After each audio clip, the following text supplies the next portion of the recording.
quando è venuto De André qua, è venuto anche lui con la voglia di conoscenza. Prima siamo andati a Villa Grande Strisaili da degli amici, insomma, perché lui ha fatto ha fatto il bagno nelle cascate di Baumela lì, quindi un posto bellissimo, Caspita. ed è rimasto affascinato. Poi abbiamo prasato in questo ville di questo amico e poi l'indomani avevamo una visita a Orgosolo, Sì. ok? Passando per Orgosolo siamo passati prima a vedere un murales del padre che hanno dedicato appunto al padre a Orgosolo.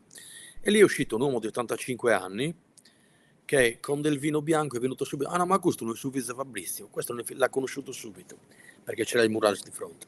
No, sì, anche babbo tuo è stu nomine, poi lo traduco. Tuo padre è un uomo veramente de gabale, valente. Perché?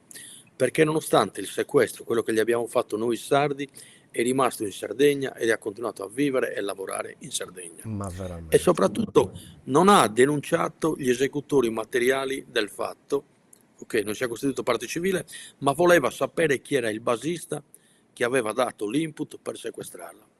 Cioè, allora, quando tu senti queste cose, sono veramente uomini d'altri tempi, che Sì, sì, sì, sì, comunque sì.